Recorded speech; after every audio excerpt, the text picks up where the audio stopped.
Shalini वहिनींचा phone होता. मुक्ताची चौकशी करत होते.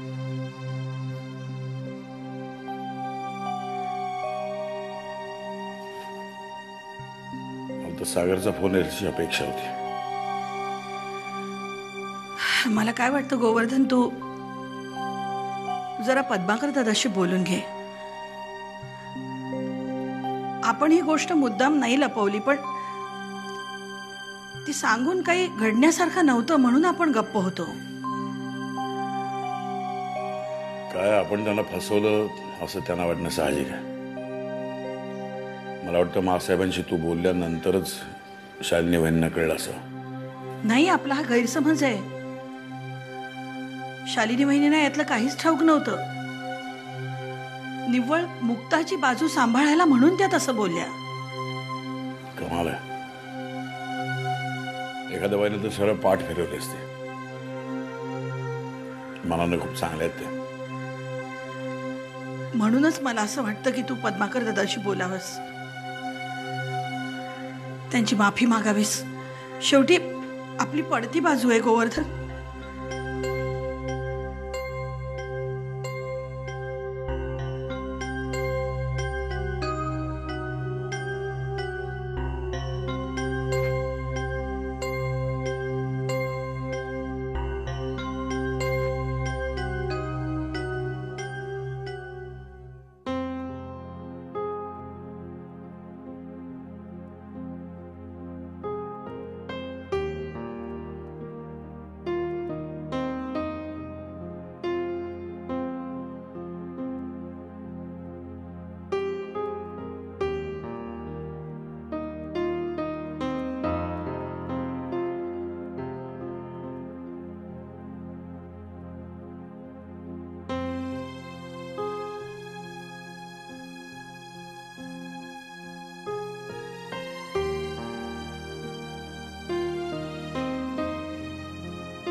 प्लीज थोडं खाऊन घ्या. काही खाल्लं नाहीये सकाळपासून. असं नका करू. नाही, नको, मला भूकच नाही लागली. I am really very sorry पप्पा.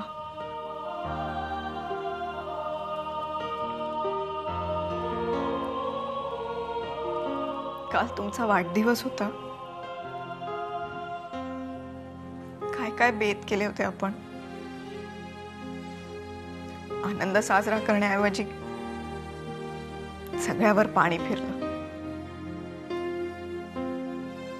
काल जे काही झालं ते खूप वाईट झालं.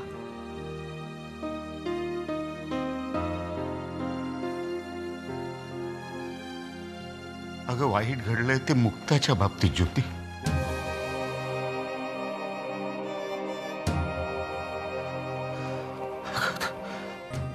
त्या मुलीवरती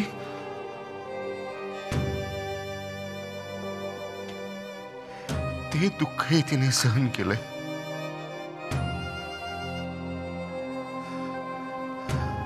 आणि वर आपण तिलाच डागण्या द्यायच्या. सगळ्यांसमोर तिचा अपमान करायचा. काय वाटलं असेल तिला. खरंच ती बिचारी काय विचार करत असेल याची कल्पनाही करवत नाहीये मला.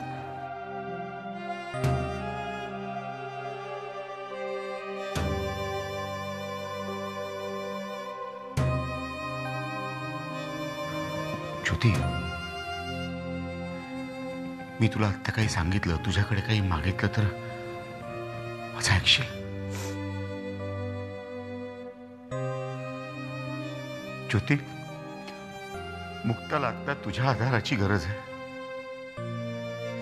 मला माहिती आहे की तुमचे संबंध नाही आहेत सध्या चांगले. पण मग प्लीज ती गोष्ट आता बाजूला ठेव.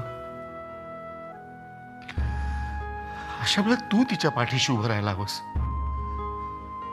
तुझ्या आधाराची गरज आहे तिला. तिला मदत कर. करशील?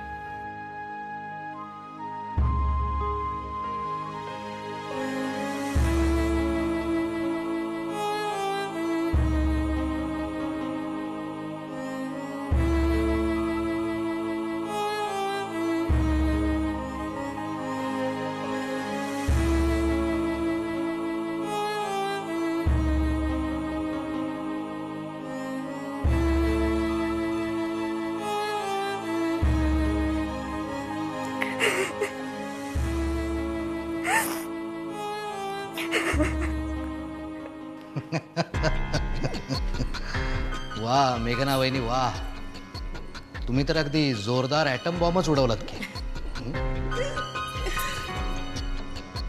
कसं आहे ना अरुणराव, सगळ्यांना वाटलं की मी मुक्तावर हल्ला करते. खरं तर मला वेगळीच गोष्ट सिद्ध करायची होती. म्हणजे मला माझ्या पद्माकर भाऊजींना अल्टिमेटम द्यायचं होतं की ते जर माझ्या विरोधात गेले तर त्यांची अब्रू मी चव्हाट्यावर आणू शकते. आता बघते ना मानचं विल कोर्टात कसं चॅलेंज करतात ते.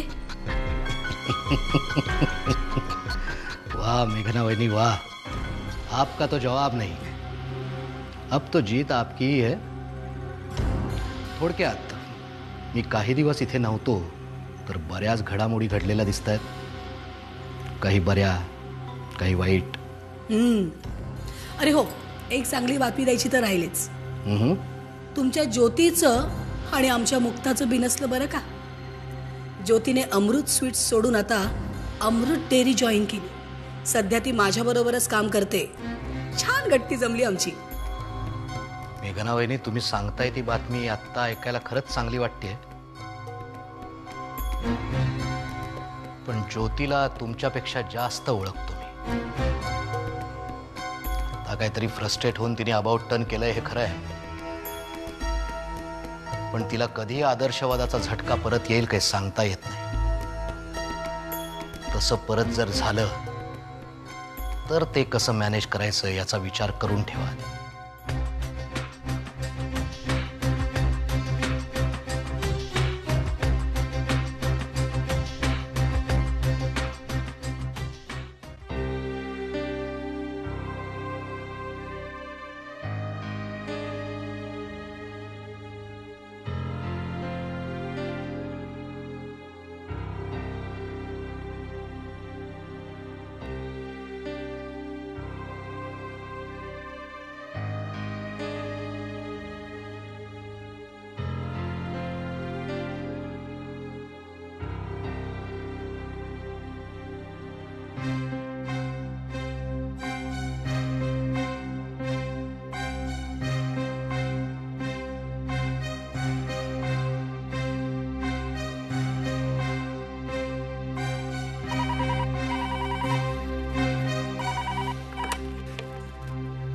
हॅलो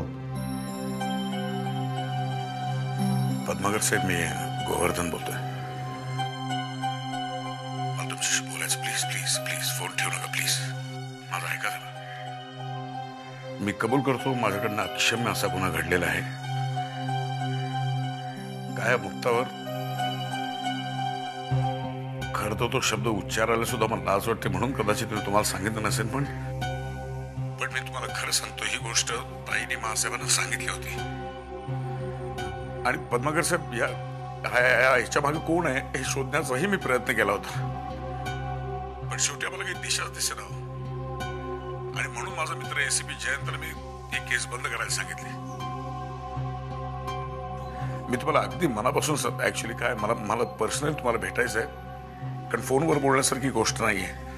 तर माझं म्हणणं तुम्ही मला भेटण्यासाठी वेळ द्या. मी तुम्हाला पर्सनली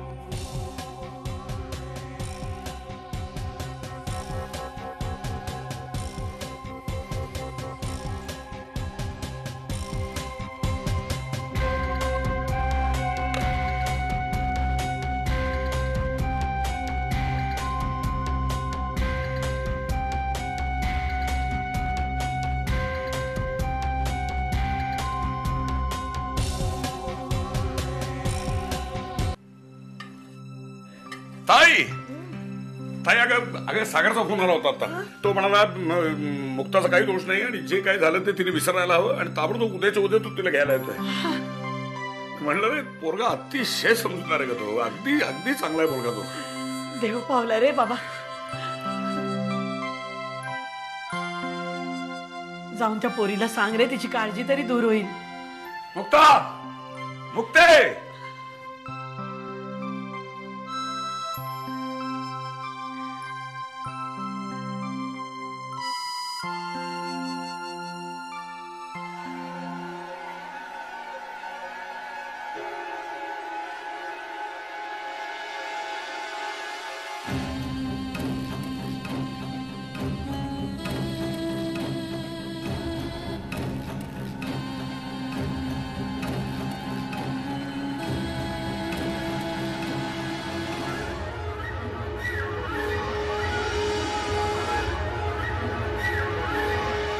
अगं मुक्ता आनंद आहे.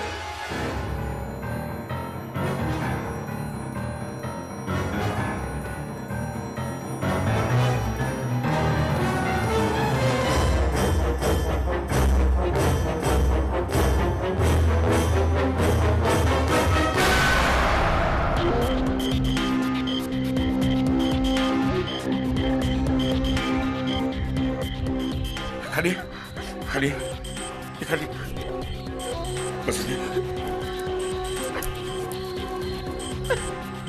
काय करतेस काय तू? चुप चुप चुप. अगं ताई काय करत होती? काय चाललंय? काय कसला वेडेपणा?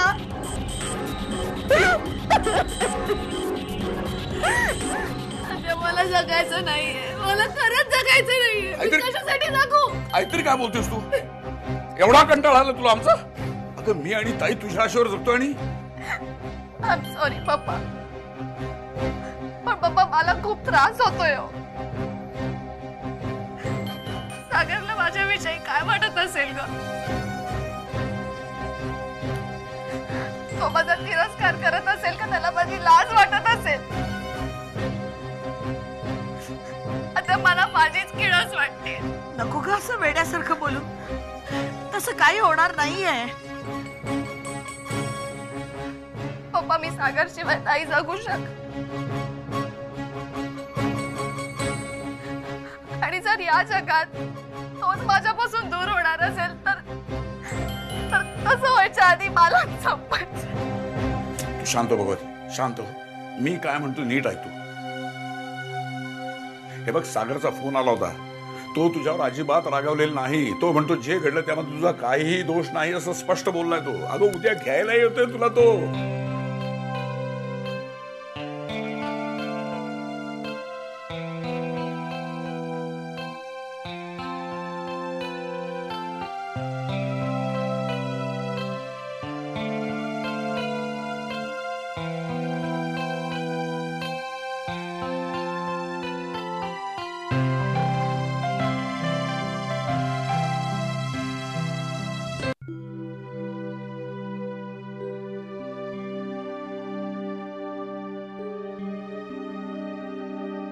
मुक्तावर बलात्कार झाला म्हणून ती अशी वागत होती.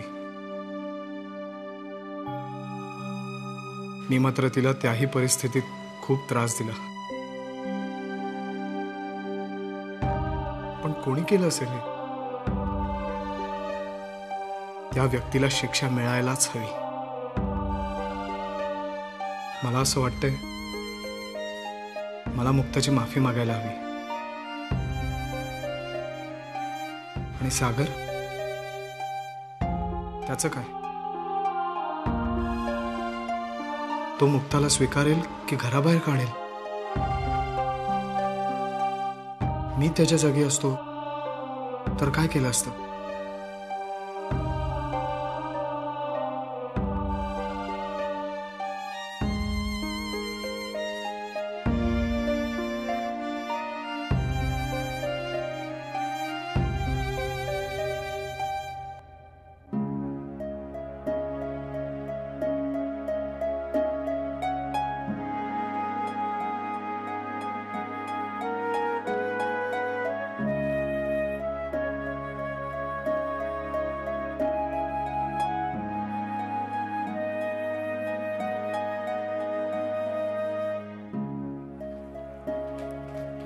अरे सागर केव्हा आलास तू?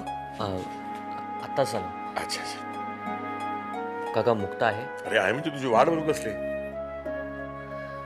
ॲक्च्युली काका मी 2-3दा फोन केला होता मुक्ताला,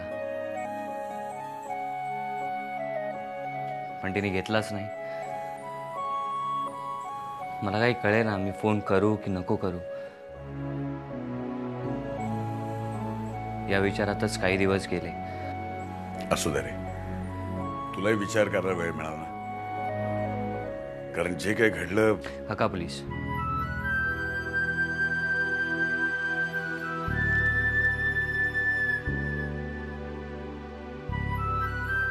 काका तो विषय नको आता, खरंच नको.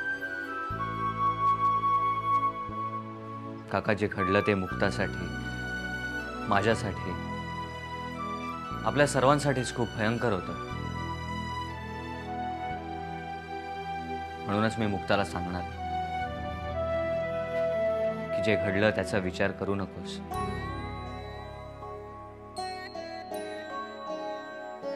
भूतकाळ हा विसरण्यासाठीच असतो. अगं आपल्या समोर आपलं सुंदर भविष्य आहे, आपण त्याचा विचार करूया. खरंच तू खूप चांगला मुलगा आहेस, चांगला समजूतदार. मुक्तावर तुझं मनापासून प्रेम आहे ना? तिला त्रास होऊ नये, तिला दुःख होऊ नये म्हणून खूप प्रयत्न करतोस तू. तिला तुझ्यासारखा नवरा मिळाला हे तिचं भाग्य आहे.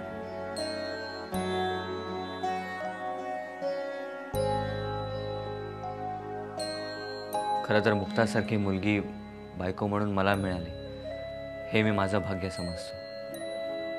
मला एक गोष्ट मनापासून सांगशील? तुझा आमच्यावर राग नाही ना? काहीतरीच काय बोलताय काका?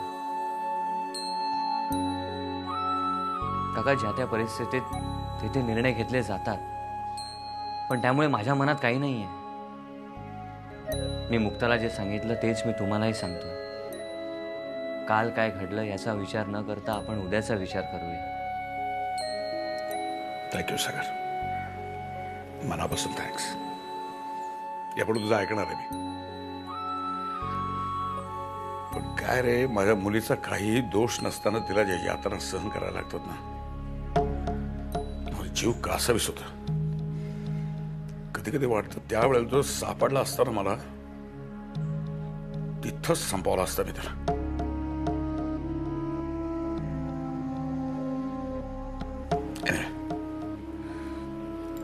Once again, thanks. जा, वाट बघते.